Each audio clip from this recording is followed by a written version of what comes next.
2002 में 50 साल की उम्र में माँ पापा ने अपनी जिंदगी का पहला घर खरीदा। 10 लाख रुपए का घर था फरीदाबाद में। 2 लाख रुपए जिंदगी की पूरी बचत थी जो कि डाउन पेमेंट की तरफ से गई। 8 लाख रुपए का लोन लिया। मेरे पापा की उस समय पे तनख्वाह 25,000 रुपए महीना थी। 7,000 रुपए महीने की EMI। बहुत बड़ा रिस्क था। कोई स्टैंडर्ड बैंक तो देने के लिए तैयार नहीं था, तो किसी NBFC से बड़ा सा इंटरेस्ट रेट लेकर ये कहीं ना कहीं से कर्ज मिल गया, क्योंकि घर का अरमान था।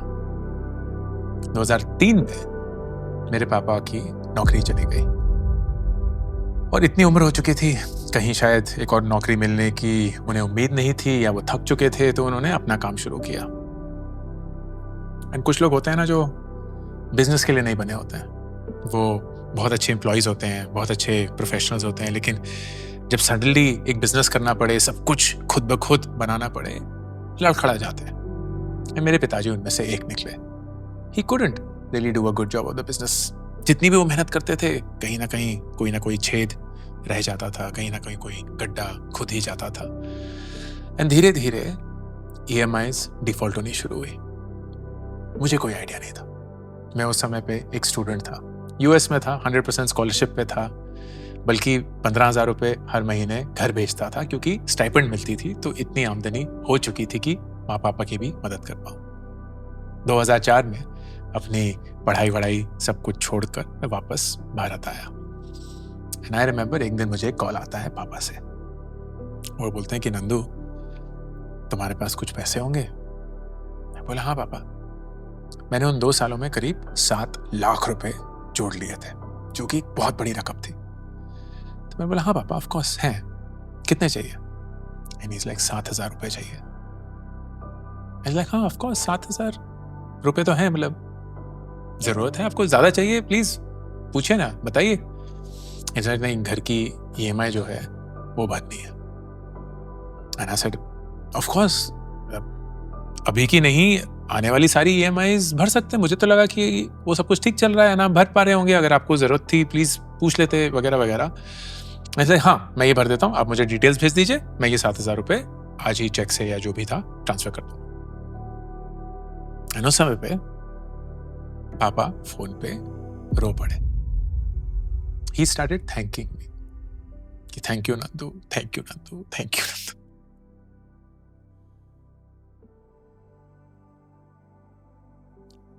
आई डोंट थिंक कोई भी बच्चा उस मोमेंट के लिए तैयार होता है जब उनके पिताजी उनके सामने रो पड़ते हैं। मैं नहीं था।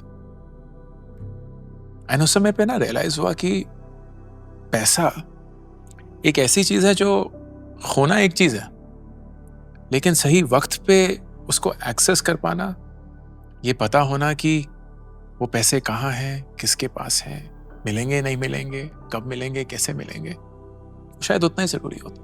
मेरे पिताजी ने 40 साल मेहनत करी, हर एक चीज दांव पे लगा दी।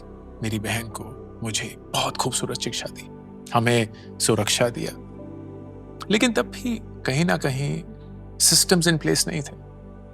ये नहीं पता था कि अगर कल को खुदा ना खास्ता कोई हॉस्पिटलाइज हो जाए तो क्या होगा, अगर भगवान ना करे पापा की लाइफ को कुछ हो जाए तो क्या होगा, मेरी लाइफ को कुछ हो जाए तो क्या होगा। तो ये वीडियो एक चेकलिस्ट है, एक ऐसी चेकलिस्ट जो काश मेरे पापा के पास होती, हर एक पापा के पास होती, हम में से सबके पास होनी चाहिए। एक ऐसी चेकलिस्ट जो मैं रुचि और बच्चों को देता हूँ, एक ऐसी चेकलिस्ट जो आपको आज ही बनानी पड़ेगी कि अगर आप कल नहीं रहे तो आपके परिवार के साथ क्या होगा। एक सवाल से शुरू करता हूँ। भारत में banks, mutual fund, insurance, shares, सब कुछ जोड़ के कितना अमाउंट है जो अनक्लेम्ड है, मतलब उसका कोई हकदार नहीं है, कोई उसको मांगने नहीं आ रहा है, ये किसी ने तो इन्वेस्ट किया है लेकिन पता ही नहीं ये वाकई में किसका है, क्योंकि मोस्ट लाइकली वो इंसान चल बसा है।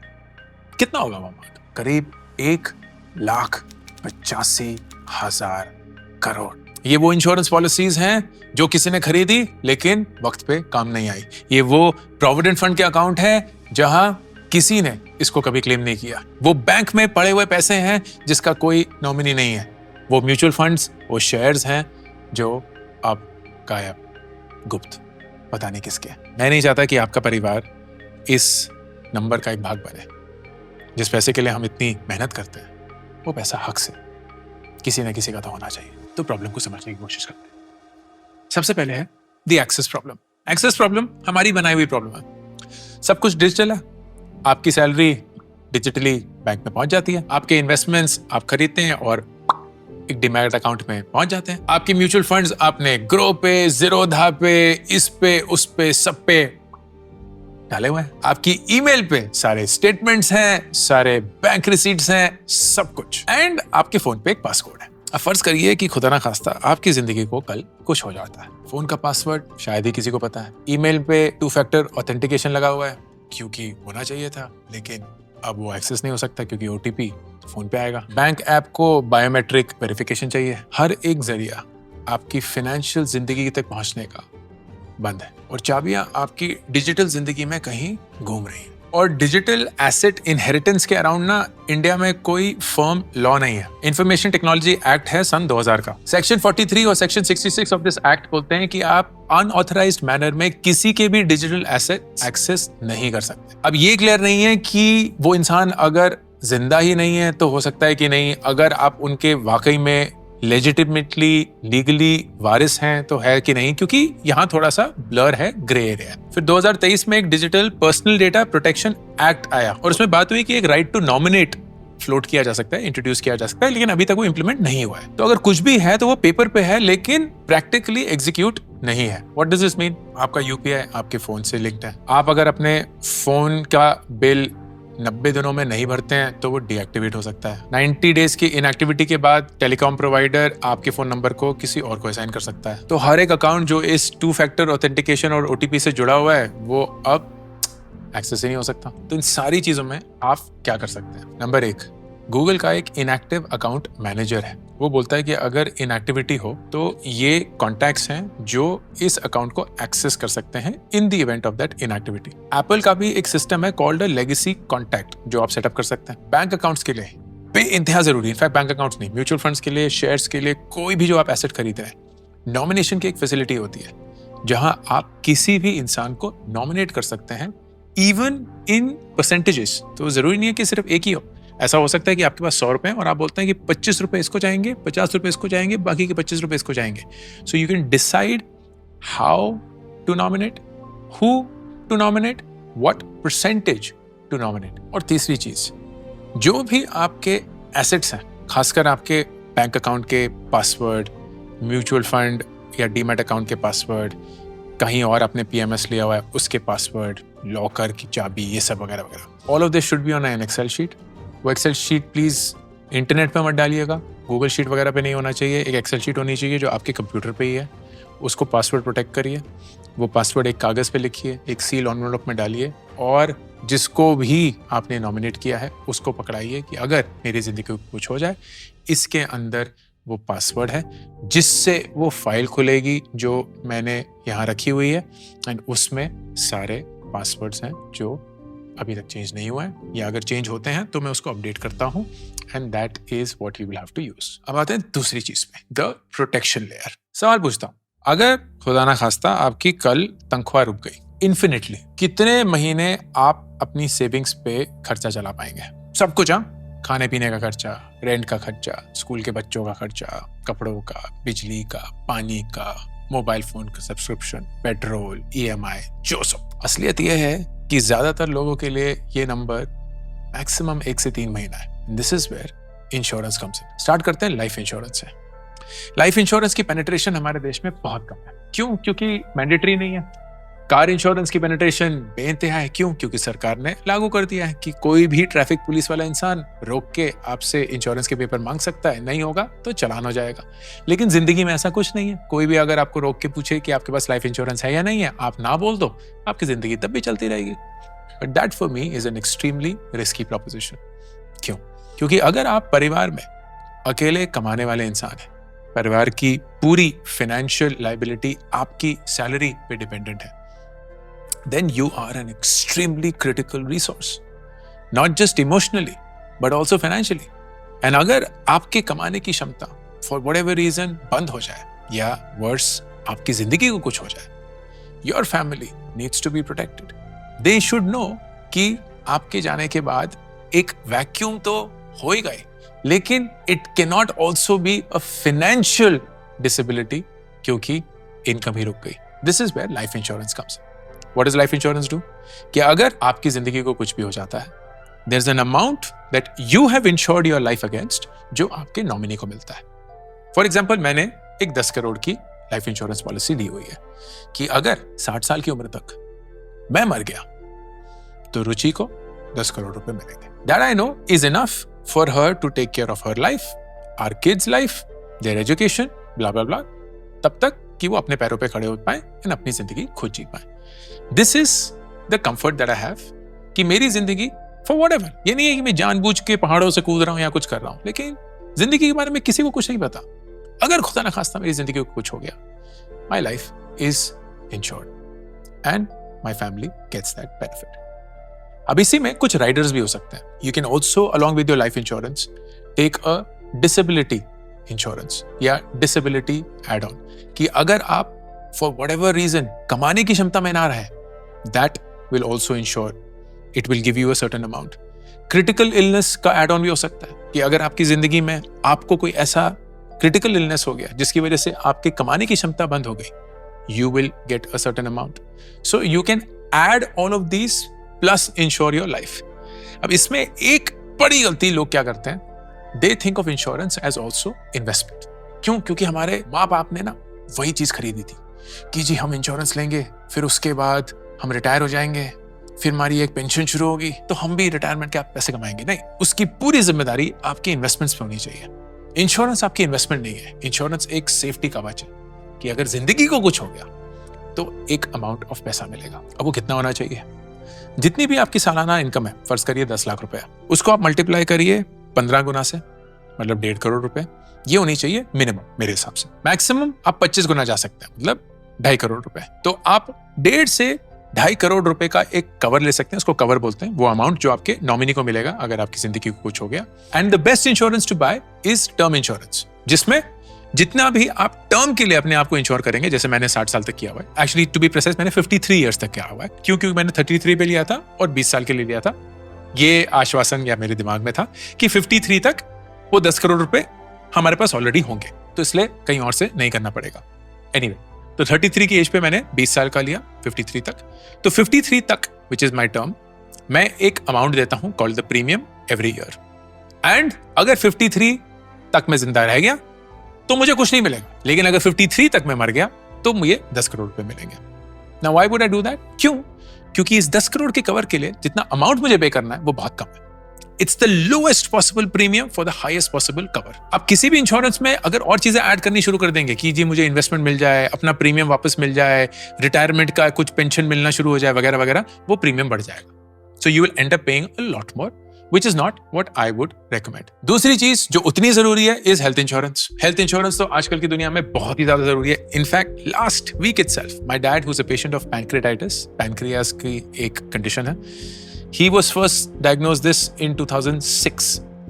And तब से हर 5-6 साल में उनको ये अटैक आता है जहां 3-4 दिन उनको हॉस्पिटलाइज होना पड़ता है. After 6 years, 2009 में, 2019 में लास्ट हुआ था, he had that attack last week itself. And वो 4 दिन हॉस्पिटल में थे. हॉस्पिटल का बिल आया 1.5 लाख रुपए. 1.5 लाख रुपए 4 दिन बैठने के लिए. ये दिल्ली की बात है. During Covid both of them were hospitalise. उसका खर्चा, मेरी मॉम का नी सर्जरी हुई थी उसका खर्चा, ये सारे खर्चे जो हैं all of those are covered by health insurance. So health insurance is super super critical because hospitalization का सारा खर्चा वो इंश्योरेंस उठाती है. Again the same logic कि आप एक प्रीमियम देते हैं एक कवर के लिए. तो मैंने माँ पापा के लिए एक 10 लाख रुपए का लिया हुआ है एंड उसके एड ऑन 40 लाख रुपए और, तो 50 लाख रुपए का एक पूरा कवर लिया हुआ है. एंड आई पे अ सिग्निफिकेंट अमाउंट क्योंकि दोनों सीनियर सिटीजन्स हैं. But almost every 2 to 3 years वो अमाउंट हम कहीं ना कहीं से, ये नहीं है कि चाहकर, लेकिन कुछ ना कुछ हो ही जाता है क्योंकि उम्र हो गई है, वो क्लेम हो ही जाता है. And it's a great investment to make because I feel really safe knowing कि अगर मैं कहीं ट्रैवल भी कर रहा हूँ या कुछ भी हो रहा हूँ, my parents can instantly be admitted into a hospital, cashless facility, and be taken care of at the absolute best quality of healthcare that is possible. अब दोनों हेल्थ और लाइफ इंश्योरेंस में एक बहुत इंपॉर्टेंट चीज होती है called the claim settlement ratio. मतलब जितने आप क्लेम्स करते हैं उसमें से कितने सेटल हो जाते हैं. And of course, higher the number, better it is. तो 98% तो bare minimum होना चाहिए, but the best policies are, or the best insurance are 99%, even upwards of 99%. तो ये तो number of claims हो गया. ऐसे ही एक claim settlement amount भी होता है कि not just the number of claims, but the amount of claim should also be as high as possible in terms of settlement. अब ये सारी चीजें ना लोगों को बहुत complicated लगती हैं and that's why they run away from it. And I do understand that कि insurance थोड़ा सा tricky, थोड़ा सा overwhelming हो सकता है. So if you're not sure कि कौन सी policy लेनी चाहिए, if you're not sure कि कौन सी policy आपके लिए सही होगी, अगर आपके parents या आपका कोई pre-existing disease है for health insurance या life insurance, उसको कैसे आप cover करें, all of those, if you find complicated, then my recommendation will be to reach out to Ditto, who are the sponsors of this video. They're backed by Zerodha, which is an absolute favorite of mine as a company. They are IRDAI certified, which is the body that regulates all insurance companies in this country. And they offer absolutely free, unbiased consultation कि आपके लिए सबसे best insurance policy कौन सी होगी. और मैं अपने experience से ये बोल रहा हूँ कि जब वो फ्री कंसल्टेशन ऑफर करते हैं तो कोई स्पैम नहीं होता. जब आप वो कॉल खत्म कर लेंगे उसके बाद वो पीछे नहीं पड़ जाएंगे कि पॉलिसी ले लीजिए, ये कर लीजिए, कब खरीद रहे हैं वगैरह वगैरह. They genuinely mean to help in not just selecting कि कौन सी इंश्योरेंस पॉलिसी आपके लिए सही होगी, but also with the claim when you eventually need the help in the future. मैं डिस्क्रिप्शन और पिन कमेंट में एक लिंक भेज दूंगा, उसके थ्रू आप फ्री कंसल्टेशन बुक कर सकते हैं. आई विल हाईली रेकमेंड कि साल की शुरुआत में आप करिए. इट्स द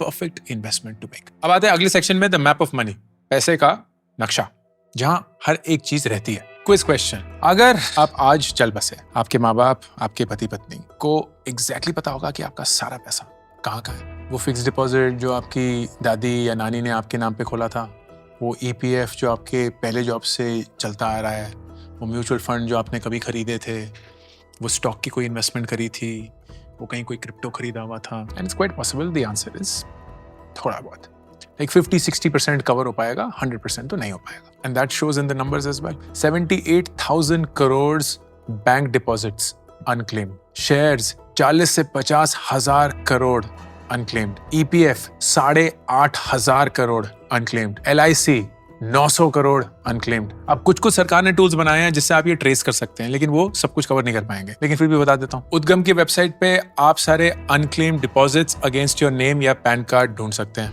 IEPF की वेबसाइट पे आप सारे शेयर्स ढूंढ सकते हैं. IRDAI की बीमा भरोसा वेबसाइट पे आप अपनी इंश्योरेंस पॉलिसी ढूंढ सकते हैं. EPFO की यूनिफाइड पोर्टल पे आप अपने प्रोविडेंट फंड के डिपॉजिट्स ढूंढ सकते हैं. लेकिन ये टूल तो सिर्फ इन्हीं चीजों के लिए काम आएंगे. अगर परिवार को पता ही नहीं है कि कौन कौन सी चीजें हैं, तो फिर वो कहाँ ढूंढते फिरेंगे. तो इसलिए आप क्या कर सकते हैं, एक सिंगल डॉक्यूमेंट, जैसे कि मैंने बताया, हर एक फाइनेंशियल एसेट, हर एक चीज नोट डाउन करिए. आपके सारे बैंक अकाउंट नंबर के साथ, आपके सारे डीमैट अकाउंट्स, म्यूचुअल फंड के folios, PPF, EPF, NPS, fix deposit, insurance policies, real estate, locker के लोकेशन, क्रिप्टो की होल्डिंग्स और प्राइवेट इन्वेस्टमेंट स्टार्टअप्स वगैरह में कहीं भी कुछ भी हो, शेयर सर्टिफिकेट के साथ. हर 6 महीने में इसको अपडेट करिए. पासवर्ड प्रोटेक्टेड रखिए इस फाइल को. पासवर्ड एनवेलप में शेयर होना चाहिए उस नॉमिनी के साथ जिसको आप चाहते हैं ये पैसे मिले. अब नॉमिनी की बात ही कर रहे हैं तो एक सेक्शन 4 नॉमिनेशन की भी बात कर लेते हैं. बहुत लोगों को ऐसा लगता है कि अगर हम किसी को नॉमिनेट करते हैं तो हमारे मरने के बाद ऑटोमेटिकली उन्हें पैसा मिल जाता है. ऐसे नहीं होता. Nominee is simply somebody who is identified as the one who can receive the amount और द एसेट. लेकिन इसके साथ सक्सेशन लॉज भी जुड़ते हैं. फॉर एग्जाम्पल, ऐसा हो सकता है कि आपने अपनी पत्नी को नॉमिनी बना लिया, लेकिन आपके 2 बच्चे भी हैं. अब आपके मरने के बाद आपके बच्चे भी वारिस हैं, पत्नी भी है, तो पत्नी नॉमिनी के रूप में वो अमाउंट क्लेम तो करेगी, but as per succession laws उनको वो वारिसों में पैसे भी बांटने होंगे. अगर नॉमिनी होते हैं तो RBI का रूल है कि 15 दिन के अंदर अंदर वो पैसे आप क्लेम कर सकते हैं. लेकिन अगर आपके पास वो नॉमिनेशन नहीं है तो एक सक्सेशन सर्टिफिकेट बनाना पड़ता है, डिस्ट्रिक्ट कोर्ट में फाइल करना है, कोर्ट की फीस लगेगी, एक 45 दिन का मैंडेटरी पब्लिक नोटिस देना होता है, फिर इशुएंस होगा, और अगर कोई कॉन्टेस्ट नहीं होगा तो 45 दिन से 5 महीने कितना भी टाइम लग सकता है for you to get that certificate. तो प्लीज हर एक फाइनेंशियल एसेट, आपके बैंक्स, आपके म्यूचुअल फंड, आपका EPF, आपके स्टॉक्स, आपका रियल एस्टेट, हर एक चीज जो आपने खरीदी हुई है, जहां भी पॉसिबल हो नॉमिनीज बनाइए. अगर मल्टीपल नॉमिनीज पॉसिबल हो तो मल्टीपल नॉमिनीज बनाइए. फिर आते हैं 5 विल या वसीयत पे. मैं एक्सपर्ट नहीं हूं, मैं इस पे ज्यादा राय नहीं दूंगा, लेकिन जितना बहुत थोड़ा बहुत जानता हूं वो बताता हूं. सबसे पहले, विल जरूरी नहीं है कि एक लीगल डॉक्यूमेंट हो, ये जरूरी नहीं है कि स्टैम्प पेपर हो, ये सब वगैरह वगैरह. विल बिना स्टैम्प पेपर के भी बन सकती है. 2 विटनेस चाहिए and that is a legal valid will. Simple लिखित से शुरू करिए कि जो जो आपकी जायदाद है वो कहाँ कहाँ किस किस में बटेगी, कितने हिस्से में बटेगी, साइन करिए, 2 विटनेस रखिए, that is good enough for now. बहुत कॉम्प्लिकेटेड हो जाएगा तो प्लीज़ एक वकील को हायर कर लीजिए, लेकिन वेट मत करिए उसकी। फाइनल छठी चीज़, एंड ये शायद सबसे मुश्किल है और सबसे ज़रूरी, द कॉन्वर्सेशन। अगर आप ये बातें अपने पति पत्नी से, अपने माँ बाप से करना शुरू करेंगे तो वो तो हाय शुरू हो जाएंगे, क्योंकि ये तो लगता ही है भाई बुरी नज़र, क्यों हम ऐसा बोलें, क्यों अपशगुन, ये सब चीज़ें। लेकिन ये एक ज़रूरी कॉन्वर्सेशन है कि अगर मेरी ज़िंदगी को कुछ हो गया तो बहुत बहुत ज़रूरी है दैट आप इस प्रोसेस को फॉलो करें। यहाँ सारा डॉक्यूमेंटेशन है, यहाँ सारा प्रूफ है। आई रिमेंबर जब हम वारी क्रू में अपनी एक ऑफ साइड के लिए ट्रैकिंग पे गए थे एंड 14,000 फीट पे गए थे। You never know what happens, right? And हम चारों निकल पड़े, तो टीम तो है ही पूरी, पर रुचि और मैं भी हैं, बच्चे भी हैं दोनों। And if for whatever reason something happened, that's it, right, gone. तो वी रोट डाउन एवरीथिंग, एक चिट्ठी रखी, अपने टेबल पे छोड़ी। माँ बाप को तो नहीं बताया क्योंकि उनकी तो फिर जान हथेली भी आ जाती, लेकिन वो हमारे घर में घुस सकते हैं, उनके पास चाबियां वगैरह सब कुछ है। सो वी न्यू कि किसी पॉइंट पे अगर हमें कुछ हो जाएगा and they will enter the house, that is the envelope they will see बहुत clearly, which will have all the details. And that was something that was required. Same thing, रुचि को सब कुछ पता है, मुझे सब कुछ पता है। एक शीट हमने मेंटेन करी हुई है जहाँ सारे पासवर्ड्स, सब कुछ, सारी investments, everything is noted down because it is critical. And I am a nominee in all her assets. She is a nominee in all my assets. तो ये 6 की 6 चीजें दोस्तों, साल की शुरुआत है, 2026 करिए। कोई ये सोच के तो नहीं आता कि यार इस साल तो नहीं बनना है, हो जाता है। एंड अगर हो जाएगा देन यू डोंट वांट कि आपकी मेहनत, आपकी पूरी शिद्दत सालों की बर्बाद चली जाए because your family does not have access to everything that you did for them. तो प्लीज अपने एसेट्स नोट डाउन करिए, इंश्योरेंस पॉलिसीज लीजिए। Ditto, thank you for being the sponsors of this really very very important critical video of this year. And अगर आप insurance में कहीं गुमे हुए हैं, डूबे हुए हैं, तो प्लीज फ्री कंसल्टेशन बुक करिए, जैसे मैंने बताया। पिन कमेंट और डिस्क्रिप्शन में लिंक है। They are really good with what they do. They are backed by Zerodha, IRDAI certified, and the best thing that I like is that they are true to the no spam policy, which unfortunately most insurance players are not. वो एक बार पीछे पड़ जाएं तो पीछे पड़ ही जाते हैं, ब्लॉक ही करना पड़ता है आपको उनका नंबर। यहाँ कुछ ऐसा नहीं होगा। You'll get unbiased, absolutely objective information कि कौन सी पॉलिसी आपके लिए अच्छी रहेगी, संभव भी है, whatever you want, and then you make the choice at your own end, and they will happily support you in making not just that choice, but also helping you get the claim when you need it in the future. But ये conversation दोस्तों अपने परिवार के साथ जरूरी है, please, and I hope you recognize क्यों। and अगर आप करेंगे, you will sleep peacefully, knowing कि आपकी सारी मेहनत, अगर भगवान न करे आप ना रहे, वेस्ट नहीं जाएगी। अंकुर Warikoo, signing off. I'm super thrilled to announce my new latest project, India Genius Challenge. ये एक nationwide hunt है भारत के brightest young students का, aged between 13 to 15 years. एक online round followed by the national finals that will happen in Delhi, जहां सबसे brightest students को मिलेगी 10 लाख रुपए की स्कॉलरशिप। ऑनलाइन राउंड्स में daily, weekly, monthly winners announce होंगे। उनको मिलेंगे iPhones, iPads, PS5s, books, trophies, certificates and a lot more, all leading to the national finals happening in Delhi. Please, अगर आप किसी 13 से 15 साल के बच्चे को जानते हैं, आपके परिवार में कोई है या आप खुद वो हैं, then log on to indiageniuschallenge.com and start playing the challenge.